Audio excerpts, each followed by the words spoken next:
News every 15 minutes, weather every 10, and sports twice an hour.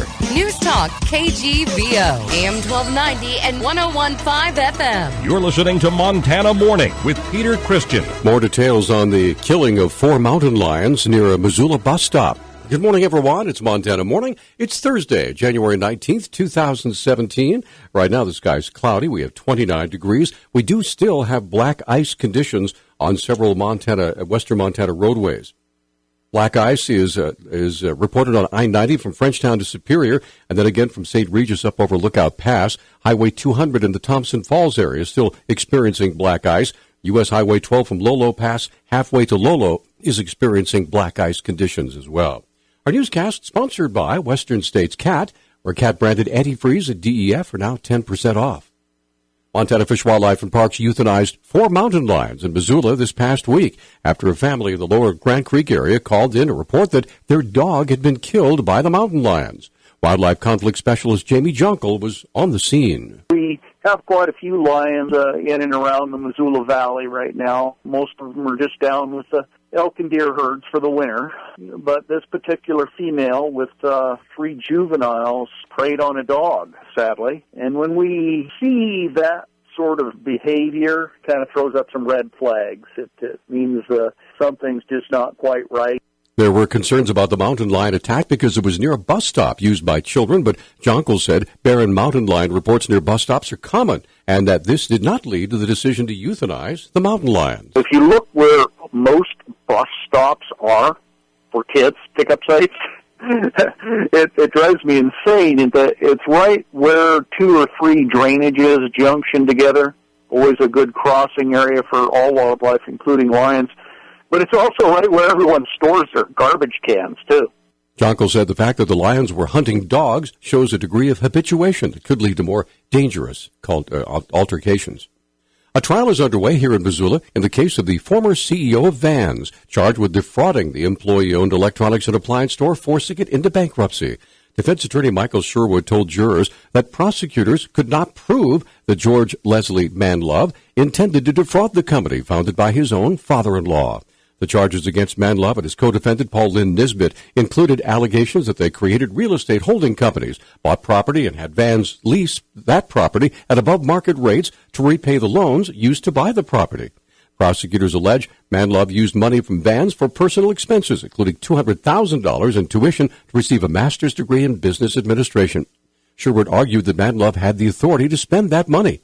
The Missoulian reports Nisbet has pleaded guilty to a conspiracy charge and is scheduled to testify during Manlove's trial.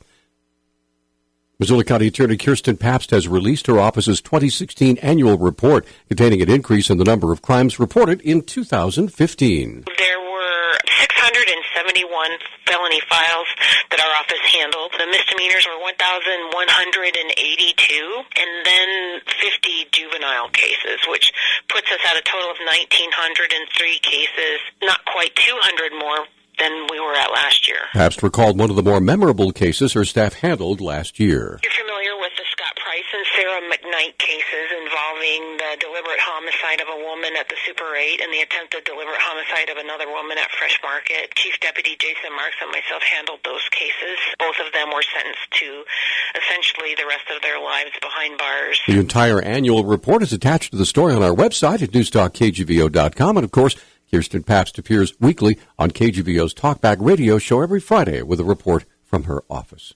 Attorneys for a group of Montana landowners, health advocates, and conservationists have filed a lawsuit seeking to force energy companies to divulge more about the chemicals they use in energy production.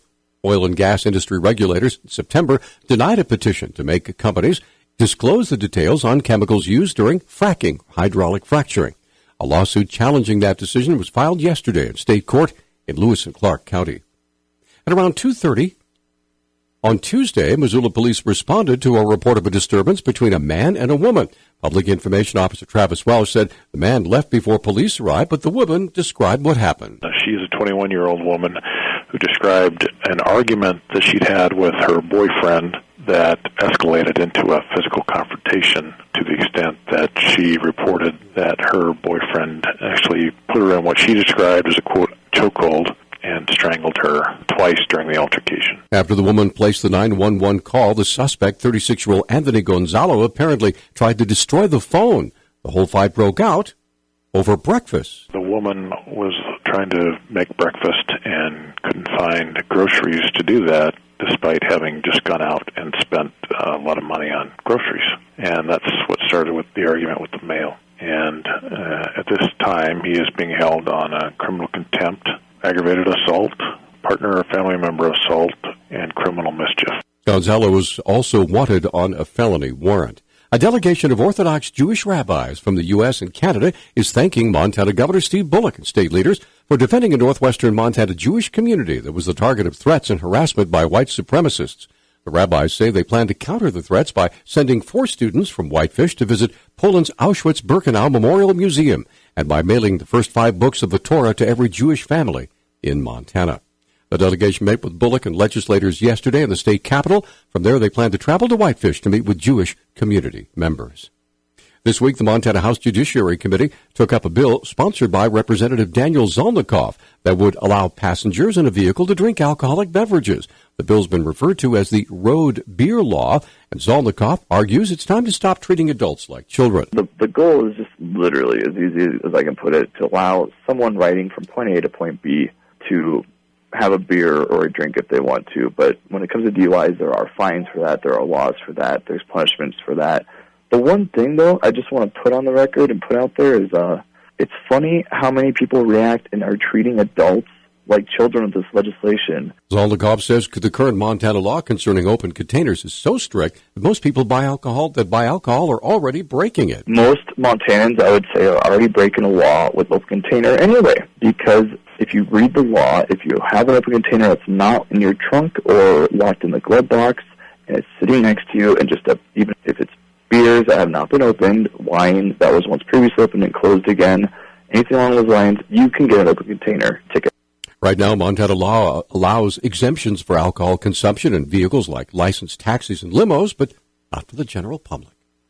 Our News Talk time now is 6:12. Newstalk, KGVO. Missoula's official weather station.